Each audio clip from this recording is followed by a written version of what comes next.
Hey everybody, welcome back to the Armed Scotsman. Today we're going to go over my personal Glock. I know people have questions how I set this up, so I thought I would just do a really quick overview of it for you guys and how I'm currently running this. So it's a standard Glock 19 MOS as the gun. And then what I've done is, obviously I've put a Trijicon RMR HD on here with a plate from, who I can't remember, I'll put the name in for you. I have Ameriglo sights here, suppressor head sights, so they actually do co-witness. You can see here I've got the, maybe not, I've got a visible dot on the front here with a night sight, and then I have the blacked out rear sights.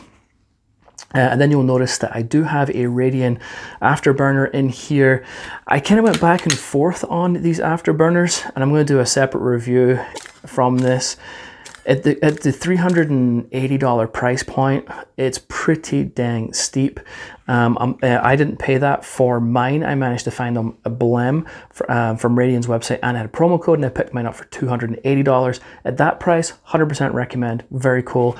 It definitely mitigates recoil. It's definitely noticeable. It looks fantastic. It's still very, so there's a lot of pros to it, but at the 400 price point, or 380 plus tax shipping, whatever, it's a hard pill to swallow, and I definitely understand that.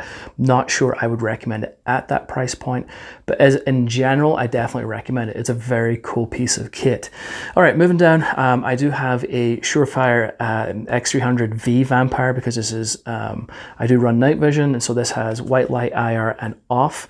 So that's the light I run, and I do run it with the B model, which is the thumb screw. They say that you only use thumb screws on the metal frame guns. However, I don't like the X300 A's that have the pull down. They haven't worked great for me, so I run the B's personally on my guns.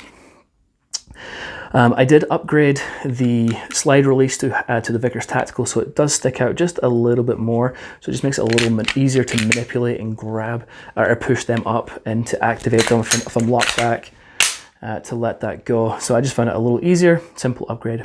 I don't really tend to change much of the internals of a Glock. However, on this particular gun, I did put in the Glock OEM performance trigger, which I do highly recommend, especially you can see them for 65, 70 bucks. 100% recommend them. It definitely makes the trigger feel a lot better.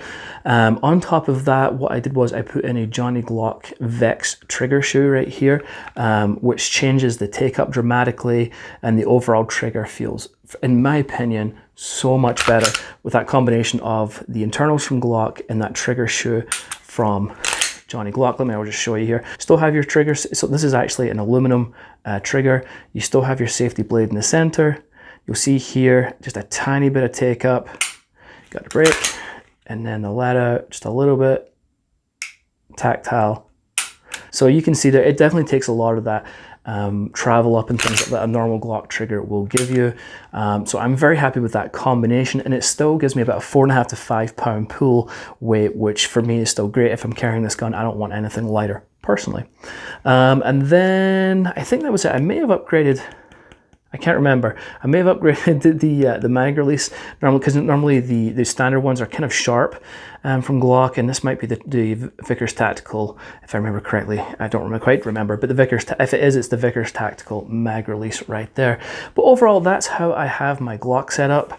It's working great for me. I really like it. Finding holsters to fit the RMR HD is a little troublesome, but on my battle belt I carry Safariland. If you have any questions, if your optic and your gun will fit together in one of their holsters, give them a call, or they do have a holster finder, but they didn't have any selections for this particular optic. So I called Safariland and said, hey, this is the gun I've got. I've got a Glock 17, since this adding on the Radian Afterburner does make this a 17 length, and I have a HD, and I'm looking for level 1 retention, blah, blah, blah. And they're like, oh, here, this is the one you need. I was like, oh, perfect. So good customer service there. But anyway, yeah, that is my Glock 19 setup. And that's it. All right, folks. Any questions, any comments, please ask below. Happy to help you out. And that's it from me. Until next time, I'll catch you later.